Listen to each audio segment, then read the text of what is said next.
हम राजीव दीक्षित जी की ये बुक पढ़ रहे हैं जो हमारे हेल्थ के लिए हमें सजाग करेगी। हम तंदुरुस्त रहना है और घर के ही सामान में से, रसोई के ही सामान में से हमें सारी दवाइयाँ मिल जाएगी। कोई थोड़ी बहुत ही ऐसी होगी जो हमें ढूंढनी पड़ेगी आयुर्वेदिक दवाएं, बाकी उन्होंने सारे इलाज ऐसे ही बताए हैं। खास तो उन्होंने दिनचर्या पर ध्यान दिया है और नियम बताए हैं कि ऐसे नियम रखोगे तो पूरी जिंदगी आप बीमार नहीं होगे। तो उस पे हमारा ध्यान होना चाहिए और हो सके उतना हमारे जीवन में हमें लाना है। ऐसे ही हम पूरी बुक पढ़ेंगे।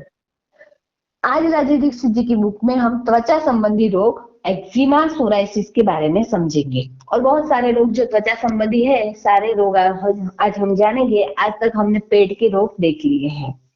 लार में वही 18 पोषक तत्व होते हैं जो कि मिट्टी में होते हैं। शरीर पर किसी भी प्रकार के दाग धब्बे हो, सुबह की लाल लगाते रहने से 1 साल के अंदर ठीक कर देती है।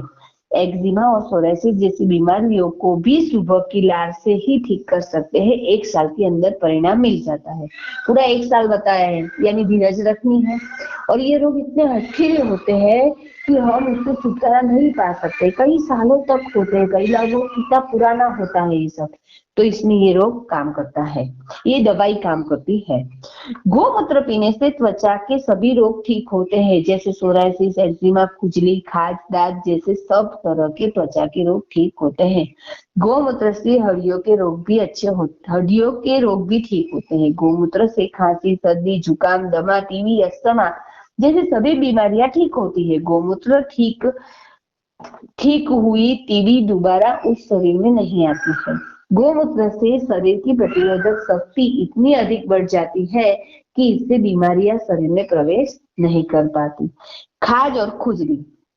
खाज खुजली एक संक्रामक रोग है जिसके कारण त्वचा पर छोटी छोटी फुंसियां निकल आती है और उसमें पानी भी निकलता है। यह शरीर के किसी भी हिस्से में हो सकता है और कभी कभी पेट साफ न होने से, कब्ज रहने से तथा खून में अशुद्धि होने से भी यह खुजली पैदा होती है। एक दूसरे के कपड़े पहनने से भी ये रोग बढ़ता है। खुजली की तकलीफ रात के समय अधिक होती है। इसकी घरेलू चिकित्सा निम्नलिखित ढंग से होती है। नारियल के तेल में थोड़ा सा कपूर मिलाकर गर्म करें और खुजली वाले स्थान पर लगाएं। गाय के घी में कुछ लहसुन मिलाकर गर्म करें और उसकी मालिश खुजली वाले स्थान पर करें। नींबू के रस में पके हुए केले को मिलाकर खुजली वाले स्थान पर लगाएं। नींबू के रस में पके हुए केले को मसल कर खुजली वाले स्थान पर लगाइए। अच्छा, सारे घरेलू उपचार बहुत अच्छे हैं, इजीली हम कर सकते हैं। सरसों के तेल में हरी मिर्च को जलाकर उस तेल की मालिश करें। सरसों के तेल में लहसुन को गर्म करके उसकी थोड़ी हल्दी मिलाकर तेल ठंडा होने पर मालिश करें। भुने हुए सुहागे पर पानी मिलाकर लगाने से खुजली में आराम मिलता है। गाय की घी, आंवला, गंधक, कपूर, नीला, थोड़ा बराबर मात्रा में मिलाकर खाज खुजली पर लगाए, बहुत जल्दी आराम मिलेगा। तिल के तेल में हल्दी को मिलाकर लगाने से चर्म रोग नहीं होता। खोरपट का रस दाद और खुजली की सबसे अच्छी औषधि है। गाय का गोबर, गाय का मूत्र दोनों मिलाकर लगाएं। सल्फर 200 सभी चर्म रोग की औषधि है। सप्ताह में 1 दिन 3 बार सुबह शाम दोपहर देना है। 4 से 5 हफ्ते तक देना चाहिए। फोड़ा फुंसी। खून में विकार होने से फोड़े फुंसी निकलते हैं। वर्षा ऋतु में अधिक आम खाने से, ये गंदे पानी में घूमने से फोड़े फुंसी निकलते हैं। फुंसियां पहले लाल रहती है, फिर उनमें दर्द भी रहता है। कभी कभी इनमें मवाद और गंदा खून भी भर जाता है और अधिक जलन और खुजली भी आती है। इनके घरेलू नुस्खे निम्नलिखित है। अभी फोड़ा फुंसी के उन्होंने बोला है। गाजर का रस फोड़े फुंसियों पर लगाने से काफी आराम मिलता है। लौंग का चंदन के साथ घिस कर लगाने से फुंसियों में लाभ होता है। थोड़ी हल्दी को शहद में मिलाकर चाटने से भी फोड़े फुंसी में आराम मिलता है। मेहंदी के उबले हुए पानी को फुंसियों पर लगाने से भी आराम मिलता है। अभी दाद और छाजन। दाद छाजन का रोग अपच होने के, लू लगने और खून में विकार रहने से, साबुन चूने का अत्यधिक उपयोग करने से, माँ के दूध में खराबी होने से, स्त्रियों में मासिक धर्म की गड़बड़ियों की वजह से होता है। यह रोग हाथ, पैर, मुंह, कोहनी, गर्दन, पेट आदि कहीं पर भी हो सकता है। लाल लाल फुंसियाँ शरीर पर हो जाती है और कहीं कहीं पर चकत्ते भी हो जाते हैं। कभी कभी यह चकत्ते फैलने भी लगते हैं। इसके घरेलू उपाय निम्नलिखित है। सबसे पहले अत्यधिक मिर्च मसाला, मिठाई, तेल, अचार, खट्टी चीजें खाना बंद करना चाहिए, क्योंकि यह पदार्थ रोग बढ़ाते हैं। पेट साफ रखें और कब्ज न होने दें।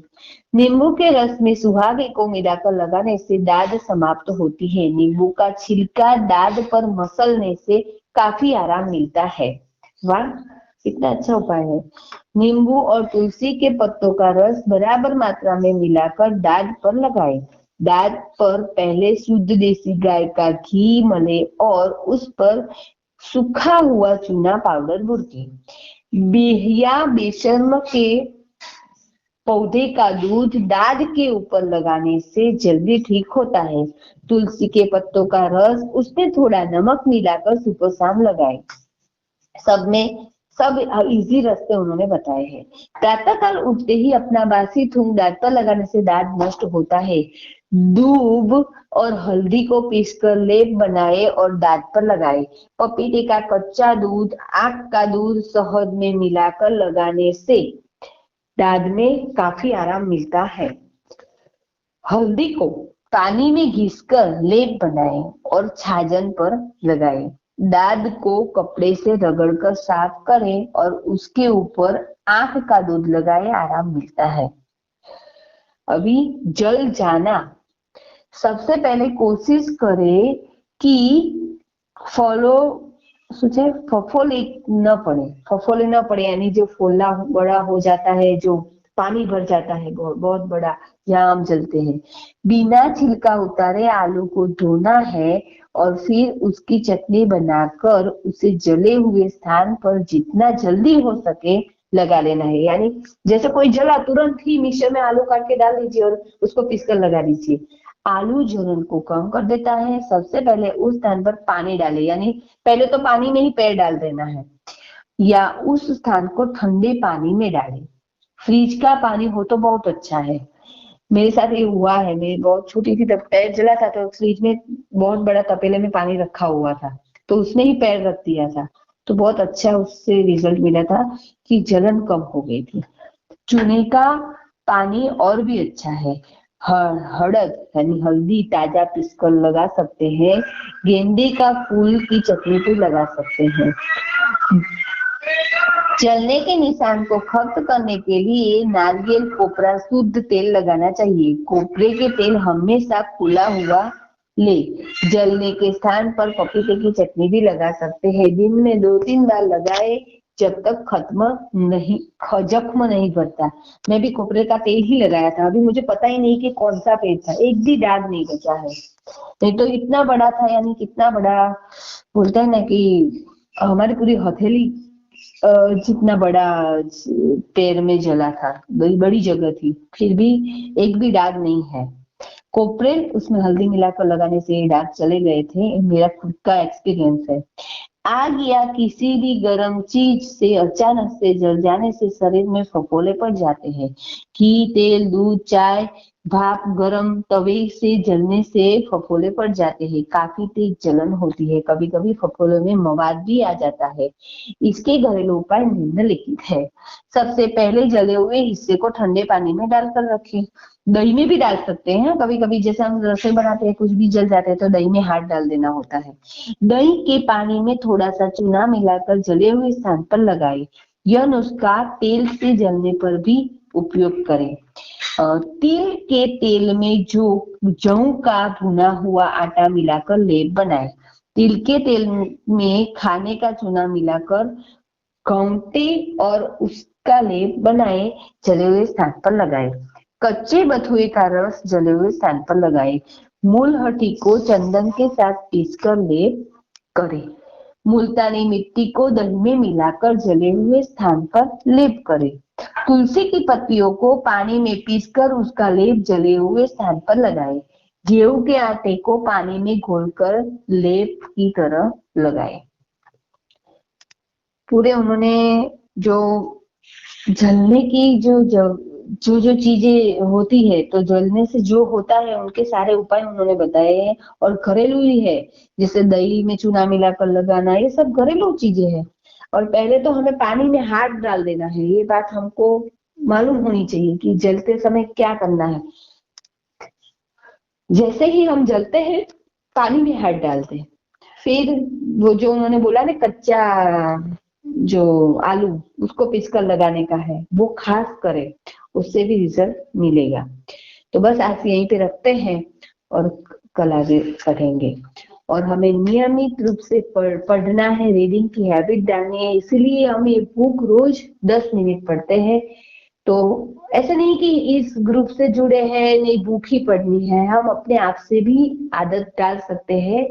हमें किसी के अधीन नहीं रहना है, हमें अपने आप के मन को कंट्रोल करना है।